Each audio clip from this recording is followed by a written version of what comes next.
Inquiet, je vous soutiens au nom de nos ancêtres. Monsieur le ministre, moi, Chocolita de la Mamma Mia depuis le Gabon, je vous soutiens. Vous êtes un vrai ministre. Cet homme-là, on sent qu'il a les madungu. Quand il, mais tous les petits pasteurs que suivent, les gens qui parlent avec... Arrêtez-moi ça. Arrêtez ça. Fermez ces églises pendant 5 ans, ouvrez ça juste les dimanches. Victoire, alléluia, chantons, prions des joies. Le Cameroun, par la voix de son ministre de l'administration territoriale, M. Paul Atangandji, a annoncé la fermeture de 1400 églises de réveil. Cette décision survient après le drame qui a coûté la vie à la petite... Je pense que la décision des autorités camerounaises de fermer temporairement les églises réveillées, c'est pas suffisant. En fait, il faut fermer les églises tout de façon définitive. Parce que ça vous rend idiot, ça vous rend bête. Est-ce que vous vous rendez compte qu'il y a des zones, il y a des quartiers aujourd'hui au Cameroun pendant que les... Au Cameroun, ils ont fermé 400 églises évangéliques. Aïe, aïe, aïe, aïe, aïe. Ce qui a abruti la population devrait être fermé. Oui, famille. Il n'y a pas que les églises évangéliques qu'il faut fermer ou doubler. Il y a plein de choses, mais ça commence déjà par certaines choses. Tout ce qui est utilisé pour appauvrir monétairement et intellectuellement la société devrait être interdit. Encore. Dans des églises réveillées et autres. Vous qui avez des églises de réveil installées dans des quartiers, personne ne vous empêche de prier, mais pensez aussi au bien-être des voisins. Imaginez un peu, vous avez des enfants que vous scolarisez, ils rentrent de l'école, ils ne peuvent pas étudier parce qu'il y a des bruits, ils ne peuvent pas dormir. Le Cameroun a annoncé la fermeture de 1400 églises de réveil après le meurtre d'une fillette de 11 ans. Bienvenue dans la chaîne de MPDJ. Si tu es nouveau sur la page, toi abonne-toi, like et un commentaire. Bienvenue dans la chaîne de Buzz, actualité, sportif et tout ce qui se dit sur le ciel international. Allons-y au but du sujet. Le ministre Atangandji demande la fermeture des églises vers le côté du Cameroun. Et je vois même ça se partage pas partout, ça se tire même pas partout. On vous dit quelque chose qui aboutit un peuple. Quelque chose qui dérange même les environnements. Les églises réveillées sont partout. Les chalalala, les cris par-ci par-là. Voilà même il y a les gens qu'on a chargés de missions pour aller demander à des églises fermées. Ils arrivent, ils sont devant la porte en plein midi. Les gens sont en train de crier dedans. Eux ne travaillent pas, ils ne font pas quoi, ils ne cherchent pas à développer, eux développent que les églises. Madame, mesdemoiselles et messieurs, franchement, les Africains, voilà ce qui nous tue. Et quand le ministre a demandé la fermeture des églises, moi j'étais tellement content. Je suis tellement fier de cette nouvelle. Fermeture des églises, c'est une nouvelle. C'est une très bonne nouvelle. C'était dit, vous aviez un commentaire, me frappe. C'est tous ses frères, il est ressuscité. Voilà le ministre le plus puissant actuellement de l'Afrique centrale. Inquiet, je vous soutiens au nom de nos ancêtres. Monsieur le ministre, moi, Chocolita de la Mamma Mia depuis le Gabon, je vous soutiens. Vous êtes un vrai ministre. Cet homme-là, on sent qu'il a les madungu. Quand il, mais tous les petits pasteurs que suivent, les gens qui parlent avec Dieu. Vous mentez dans vos églises que vous parlez avec Dieu. Maintenant, voici quelqu'un qui ne parle pas avec Dieu, il vous gronde. Vous êtes là-dessus. Les gens, j'ai vu la vidéo, ils sont déjà comme ça, ils se regardent. Ils se regardent. Personne ne peut parler. Il est au vous, les témoins de Jéhovah là. Vous allez me chanter l'hymne national Mangong Liboko, sinon vous quittez ce pays-là. 1400 églises seront fermées. Fermées, hein, les magasins du réveil, les épiceries du réveil, les quincailleries du réveil seront fermées. Mangong fermé au Cameroun. C'est vous l'homme actuellement. Je vais vous mettre en haut, vous êtes un vrai homme. Vous faites ce que même les chefs d'État n'arrivent pas à faire. Parce qu'ils ont peur de la communauté internationale, tous les trucs là. Mais vous, quoi? Le pays des crevettes, le Cameroun? Mais c'est pas possible. Soutien total au Minad. Soutien total. C'est comme ça que ça se passe. Voilà.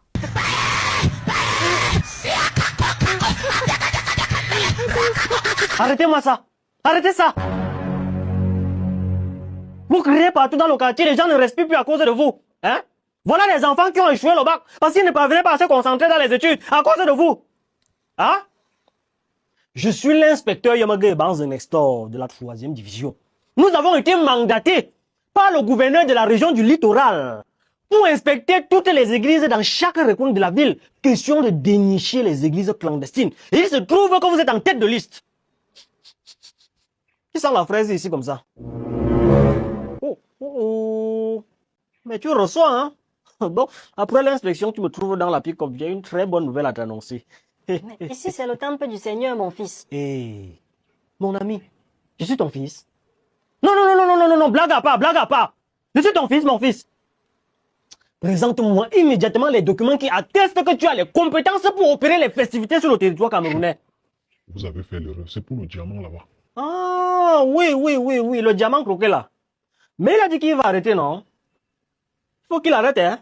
Parce que s'il n'arrête pas, c'est nous qui allons l'arrêter. Bon, Présente-moi les documents qui t'autorisent à prêcher l'évangile sur le territoire camerounais. Et on quitte là-dessus.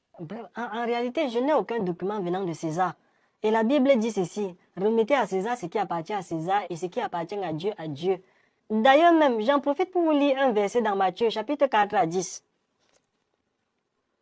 Celui qui demeure sous l'abri du Seigneur repose à l'ombre du Tout-Puissant. Donc, c'est-à-dire...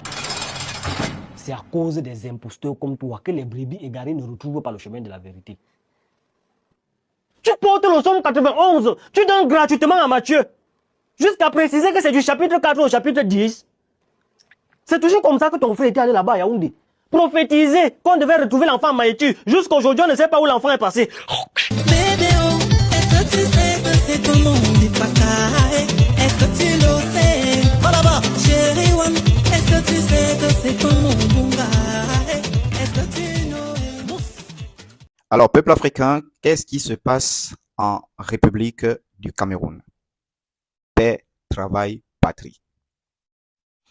Il se passe que le gouvernement camerounais, et notamment le ministre Atanganji, que je viens féliciter et soutenir ici à 100%, a décidé, suite au meurtre sanglant d'une petite fille de 9 ans par une adhérente d'une église du réveil très méchante et sale, qui a été envoyée par son pasteur franc-maçon diabolique et méchant pour aller assassiner de sang froid une petite fillette qui était restée chez elle à garder ses petits frères.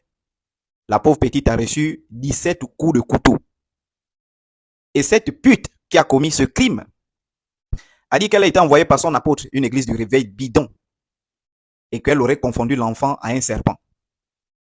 Suite à cela, le ministre de l'administration territoriale du Cameroun, M. Atanganji, a convoqué tous ces margouillas propriétaires des églises du réveil, ces boutiques du réveil. Il a rappelé premièrement une chose, qu'il va fermer 1400 églises du réveil. 1400 églises du réveil. Monsieur le ministre, je vous soutiens à 100%. Moi, Chocolita de la Mamma Mia. Et j'arrive à Yaoundé. Vous m'alignez 30 faux pasteurs, j'écrase et vous fermez leurs églises. Donc, il a décidé ça. Et deuxièmement, il a rappelé à ces imbéciles, les témoins de Jéhovah, ces vrais enculés, une secte diabolique méchante. Il a rappelé les valeurs de la République. Il a dit, la République a l'hymne national et vous devez, que vous le vouliez ou pas, vous devez chanter l'hymne national. Les ministres, ce sont des vrais ministres. C'est pas les trucs qu'on a vraiment dans nos pays, vraiment. Des vrais ministres Mangong. Chez nous, ici, on ne peut pas fermer les églises au Gabon parce que le pays est gangréné par des francs-maçons. Les pasteurs sont des francs-maçons. Ils manipulent les hommes politiques. Tout ça, ils sont dans des obédiences sataniques et diaboliques. Donc, leurs boutiques ne seront jamais fermées. Mais là, on a un ministre qui est très puissant au Cameroun qui dit il ferme 1400 églises. Et je ne sais pas si c'est le maire ou le préfet de Yaoundé ou de Douala est descendu en plein culte à aller fermer des églises. Je soutiens le gouvernement camerounais à 100%. Monsieur le ministre, je vous soutiens. Il faut chasser ces imbéciles de notre Afrique. Peuple camerounais, l'affaire à suivre. On va suivre comment toutes ces boutiques seront fermées. Merci beaucoup aux autorités camerounaises. Le Cameroun, par la voix de son ministre de l'administration territoriale, M. Paul Atanganji, a annoncé la fermeture de 1400 églises et réveils. Cette décision survient après le drame qui a coûté la vie à la petite Sylvana dans la ville de Yaoundé. Alors, pour la petite histoire, la petite Sylvana était à la maison, les parents n'étant pas là, elle avait verrouillé le grand portail. Une jeune dame de 22 ans s'est présentée là-bas, elle toquait à la porte, elle insistait tellement que la petite était sortie sans savoir ce qui l'attendait derrière la porte. Quand elle avait ouvert, la jeune dame a bondi sur elle avec un poignard, lui a ôté la vie, 17 coups. Et le plus choquant, c'est que la jeune dame est rentrée tranquillement, ça s'est passé un samedi en soirée. Elle est rentrée et le lendemain matin, elle s'est présentée dans son église comme si de rien n'était, c'est au culte qu'on est allé la prendre et elle est passée aux aveux. Donc, elle avait dit que c'était sous l'instruction de tout ce qui est lié à toutes ces églises et réveils là.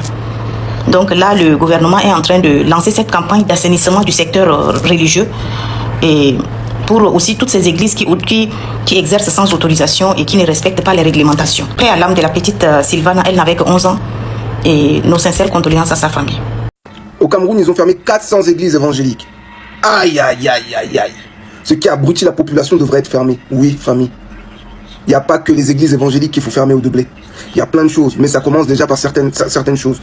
Tout ce qui est utilisé pour appauvrir monétairement et intellectuellement la société devrait être interdit. Encore plus en Afrique centrale. Parce qu'il n'y a pas que le Cameroun où ce type de choses, ça devrait arriver. Parce qu'à titre d'information, il y a certains pays en Afrique de l'Ouest qui ont refusé l'implantation de certains lieux de culte, notamment proposés par l'Arabie Saoudite. Parce qu'ils estimaient qu'ils en avaient assez et que la religion ne doit pas être utilisée pour abrutir et appauvrir intellectuellement leur peuple. Voilà. Mais, en Afrique centrale, les églises poussent comme des champignons. Plus que des champignons. Donc ça devient intéressant que les autorités s'en prennent à eux. Hein, j'ai pas de problème, hein, je suis croyant. Sur ça, il n'y a pas de problème. Mais il y a un moment, il faut toucher là où ça fait mal. Et force est de constater que les humains aiment jouer de la misère des gens. T'inquiète pas, Dieu pourvoira. Oui, il va pourvoir. Maintenant, c'est le moment d'offrande. Donnez-moi 500 000 francs. Mais Dieu doit pourvoir comment je te donne. Et après, moi, comment je fais pour nourrir ma famille, mes enfants. C'est ça. Ça veut dire les gens, déjà, ils n'ont pas. Et on leur prend ce qui leur reste. Ils n'ont que le désir de croire qu'ils auront quelque chose de meilleur. Et ces gens-là viennent encore achever la pensée de ces humains. Non, pardon. Vous avez bien fait. Faut commencer, faut pas terminer. Faut continuer. Actuellement au Cameroun, on est en train de fermer les églises de réveil. Plus précisément des églises qui nuisent à la tranquillité des voisins. Avant même de commencer à parler, regardez un peu cette vidéo. Si vous voulez faire votre culte, entre vous là, vous faites votre culte, vous êtes tranquille. Tout le bruit que vous faites dans tout le quartier, ça sert à quoi? Vous pouvez faire votre culte tranquille entre vous. Vous priez Dieu comme tout le monde fait. Et ça fait l'objet de faire des bruits. Jusqu'à quand on me sort, je suis obligé de sortir dimanche. Parce que les gens au quartier, ils ne restent pas avec vous. Même Dieu n'a pas accepté que vous fassiez des bruits et les gens ne dorment pas chez eux. Dieu que vous prétendez servir là, vous pensez qu'il peut être pour que vous dérangez. Ne tirez la porte. Voilà les célébrités qui allaient demander avant de prier à la philosophie. Il faut pas la défense. Là, nous apercevons une autorité qui est descendue et scellé une église de réveil. Motif, trouble sonore. Moi, je vais donner un conseil à tous les gens des églises réveil et autres. Vous qui avez des églises de réveil installées dans des quartiers, personne ne vous empêche de prier, mais pensez aussi au bien-être des voisins. Imaginez un peu, vous avez des enfants que vous scolarisez, ils rentrent de l'école, ils ne peuvent pas étudier parce qu'il y a des bruits, ils ne peuvent pas dormir, se reposer parce qu'il y a des bruits. Même quand tu rentres du travail, tu ne peux pas te reposer. Si tu es malade, tu ne peux pas te reposer parce qu'il y a des bruits. Imaginez un peu. L'astuce que je peux vous donner, faites une insonorisation complète de votre église. Arrangez-vous, déplacez même des professionnels pour qu'ils puissent insonoriser votre église. Peu importe le bruit que vous allez faire, ça ne va pas traverser. Si vous voulez vous créer comme vous voulez. C'est vrai que l'insonorisation, c'est un gros budget, mais ça vaut le coup pour le bien-être des voisins. Ça, c'est la solution la plus simple et la plus radicale. Vous continuez de prier sans déranger les gens. C'est de ça qu'il s'agit. C'était King Trauma. Les autorités camerounaises ont annoncé la fermeture prochaine d'environ 1400 églises, je vous dis tout. Après le meurtre d'une fillette de 11 ans qui a profondément choqué le pays, l'administration camerounaise a décidé de procéder à la fermeture des églises œuvrant dans l'illégalité. D'après les premiers éléments de l'enquête, la principale suspecte aurait déclaré avoir agi sur les instructions d'un prophète qui lui aurait demandé d'offrir l'enfant en sacrifice. Et à la suite de ce drame, le gouvernement a décidé de renforcer le contrôle des lieux des cultes. Les autorités reprochent à plusieurs églises de fonctionner sans autorisation, de ne pas respecter les exigences administratives en vigueur et, pour certains, de promouvoir des pratiques jugées contraires à l'ordre public. Cette vaste opération vise à mieux encadrer les activités religieuses et à protéger la population contre les dérives constatées dans certains lieux de culte. Au Cameroun, les autorités ont décidé de fermer environ 1400 églises de réveil, une décision qui intervient après qu'une fillette de 11 ans soit morte, assassinée par une résidente de Yaoundé qui lui aurait porté environ 11 coups de couteau. Alors oui, interrogée par la justice, cette coupable présumée aurait déclaré être sous l'emprise de son prophète qui lui aurait fait croire que, sacrifier un enfant l'aiderait à sortir de ses difficultés financières. Oui, une histoire assez sombre, comme vous pouvez le voir, on dirait une histoire sombre ou un film d'horreur sorti tout droit d'Hollywood ou de Nollywood. Mais dans tous les cas, si vous avez été au Cameroun, vous comprenez que cette histoire d'église de réveil est assez particulière et préoccupante parce que parfois, du jour au lendemain, votre voisin peut devenir pasteur en transformant sa maison en une église et en invitant des gens. Alors, peut-être est-ce une bonne décision, je ne sais pas. Ou alors peut-être il faut que le Cameroun s'inspire un tout petit peu du modèle burkinabé sur les libertés religieuses. Dans tous les cas, je ne suis pas là pour faire la morale. Les autorités ont déclaré ce qu'elles ont déclaré. Le ministre de l'administration territoriale du Cameroun, Paul Atangandi, a même déclaré, je cite, « La foi n'affranchit pas la loi ». Et donc, après que les enquêtes se poursuivent déjà pour le cas de la fillette de 11 ans, mais que 1400 églises de réveil seront fermées. Alors dites-moi dans les commentaires ce que vous pensez des églises de réveil au Cameroun et en Afrique de manière générale. Et ce que vous pensez de cette affaire sombre, cette affaire assez dark, sortie tout droit d'un film d'horreur. Le Cameroun a annoncé la fermeture de 1400 églises de réveil après le meurtre d'une fillette de 11 ans à Yaoundé. Le ministre de l'administration territoriale affirme que 1400 églises de réveil identifiées à travers le pays seront fermées dans les prochains jours. Cette décision intervient après le meurtre d'une fillette de 11 ans dont la principale suspecte aurait déclaré avoir agi sous l'influence d'un responsable religieux. Le gouvernement dénonce la multiplication de lieux de culte fonctionnant sans autorisation et affirme vouloir renforcer leur contrôle. Les Camerounais, ils ont cru qu'ils pouvaient même discuter sur tout. Ils ont cru qu'ils pouvaient même négocier sur tout.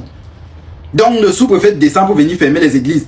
Vous vous dites que non, on a compris, on va plus faire les bruits. Oh, il est venu pour fermer.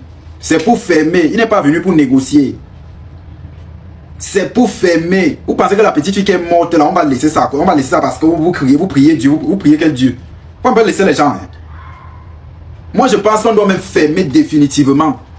Je pense qu'on doit fermer définitivement parce que les choses que j'ai entendues qu'on ferme d'abord jusqu'à nouvel ordre là, non. On doit vous fermer jusqu'à vous n'ouvrez plus.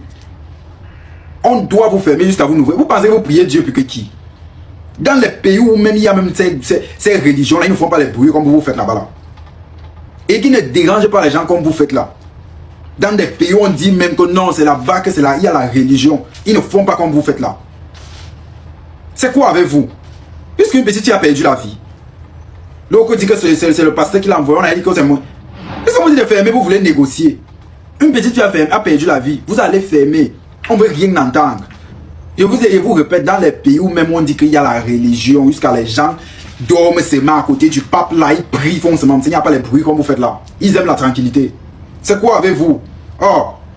Une des choses dont j'ai le plus horreur dans ma vie, c'est la nuisance sonore. Vous n'imaginez pas à quel point c'est tellement énervant. Et quand je parle de nuisance sonore, je reviens sur le cas du Cameroun avec les églises réveillées. Et vous n'imaginez pas à quel point c'est tellement énervant de vivre dans un quartier où les gens se donnent le droit de perturber leur voisinage sous prétexte qu'ils sont en train de prier Dieu. Et je pense que la décision des autorités camerounaises de fermer temporairement les églises réveillées, c'est pas suffisant. En fait, il faut fermer les églises tout de façon définitive. Parce que ça vous rend idiot, ça vous rend bête. Est-ce que vous vous rendez compte qu'il y a des zones, il y a des quartiers aujourd'hui au Cameroun où pendant que les gens sont en train de dormir, d'autres se permettent de faire leur culte d'éveil, d'exorcisme, de bénédiction. Il y a des chapelles qui naissent par-ci par-là. En fait, les gens ont l'impression que le fait d'être en train de prier leur Dieu, c'est un prétexte suffisant pour nuire aux gens. Le Cameroun a raison. Toute l'Afrique doit suivre. Les gars, quand je vois ça, vraiment j'applaudis. Moi, je ne suis contre aucune religion.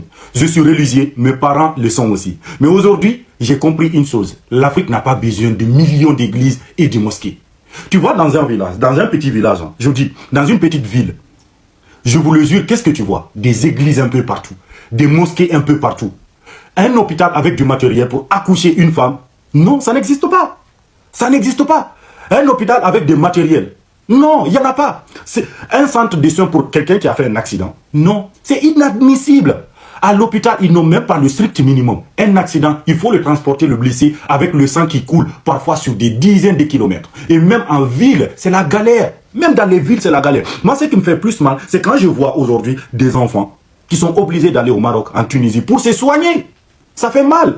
Mais pour les églises, pour les mosquées, à ça, on trouve tout le monde cotise. Tout le monde donne. Mais pour un hôpital, c'est le travail de l'État. Là, on va nous dire, sortir, c'est l'État qui doit faire son travail. Et l'État, il fait quoi? On attend un miracle. Réveillez-vous. Vraiment. Parlons de ces pasteurs et de ces imams. Aujourd'hui, en Afrique, si tu dis je suis un pasteur, la première question, c'est, tu as une église? Pour être pasteur, il faut avoir son église. Pour être imam, il faut avoir sa mosquée. Mais c'est quoi cette logique? Un pasteur, c'est quoi? C'est quelqu'un qui maîtrise la Bible, qui a les connaissances, qui a l'éthique, qui donne l'exemple. Un imam, je ne parle pas des pasteurs sur les réseaux sociaux. Voilà. Je ne parle pas des pasteurs des réseaux sociaux qui sont là, qui font des... Voilà. Et surtout, faut pas mettre le nom de Makoso, parce que lui, j'ai peur de sa bouche, vraiment, pour pas vous mentir. Voilà. Je ne dis pas le nom de quelqu'un. Un imam, c'est quelqu'un qui guide avec sagesse. Ce n'est pas n'importe qui. Mais non. Aujourd'hui, n'importe qui se lève et dit je suis pasteur ou je suis imam sans aucune compétence. Des mosquées pour le pouvoir, des gens qui montent des églises pour l'argent, des mosquées pour le pouvoir, des charlatans qui promettent des miracles sans rien savoir. Est-ce que vous avez remarqué tous les pasteurs, ce sont des charlatans ou des imams? Ah, t'inquiète, dans une année tu vas devenir ça, dans 3 ans tu vas accoucher, tu vas avoir une femme, tu vas avoir un mari, dans 3 mois. Mais c'est quoi ça? Est-ce que c'est ça qui va développer nos pays? Et le pire, c'est qu'ils font encore pire. Au Cameroun, 1400 églises fermées. Pourquoi? Des viols, meurtres d'enfants, sacrifices. Vous voyez le niveau? Pendant ce temps, des enfants étudient par terre parce qu'ils n'ont pas de table-banc pour étudier. Des gens meurent faute de soins parce qu'il n'y a pas d'hôpitaux. Aujourd'hui, les Africains, quand tu les dis, les gars, l'hôpital dans notre village là, vraiment, il est à l'agonie. Il n'y a pas de matériel. L'hôpital, on n'a pas de bons médecins. On va cotiser et on va rénover l'hôpital et on va chercher des bons médecins. Tu n'auras personne. Ou peut-être il y aura 1 et 2. Mais quand tu diras à l'église là, ah, il y a une prière là-bas, mettez de l'argent, l'année prochaine, vous allez tous devenir des millionnaires, vous allez tous avoir des maris, tout le monde va mettre ses mains dans sa poche. Des gens meurent faute de soins parce qu'il n'y a pas d'hôpitaux. Mais pour construire des églises, tout le monde met la main à la poche. Ah, mais ça, c'est pour Dieu. Et les hôpitaux, les écoles, c'est le travail de l'État. Là, ils vont te dire, non, c'est l'État qui doit faire. Ça, c'est l'État. C'est injuste et c'est hypocrite. Alors moi, je dis bravo au Cameroun. 100% d'accord avec eux. Tous les pays africains doivent faire pareil. Une église, une mosquée, on la construit seulement si la population en a vraiment besoin. Seulement si les gens doivent marcher des kilomètres pour y aller. Un pasteur, un imam, il doit avoir les compétences. Donner l'exemple, être intègre, pas ces imposteurs des réseaux sociaux. Les dérives, zéro tolérance. On ferme, on punit et on nettoie. Et la réalité, c'est ça. Quand tu tombes malade, est-ce que c'est ton pasteur qui va te soigner? Moi, je pense non. C'est un médecin. Le Coran et la Bible disent de se soigner. Alors pourquoi on investit dans des églises plutôt que dans les hôpitaux? Je ne suis pas contre. Je vous dis, je suis religieux. On a besoin des mosquées, on a besoin des églises. Mais mettre chaque 2 pas des églises, chacun se lève, part étudier la Bible 3 mois, 6 mois et vient devenir un pasteur et construire une église là, une église de l'autre côté pour prendre l'argent des gens. Non, on n'en a pas besoin. Moi, je suis religieux, ma famille est religieuse, mais ça ne veut pas dire qu'on doit fermer les yeux sur l'injustice. L'Afrique a besoin moins d'églises, plus d'hôpitaux, moins de mosquées, plus d'écoles, moins de charlatans, plus de vrais guides spirituels. Le Cameroun a osé. Maintenant, on doit suivre vraiment. Toute l'Afrique doit suivre ça. Merci. Et je vous demande de partager la vidéo et surtout de vous abonner. Merci beaucoup.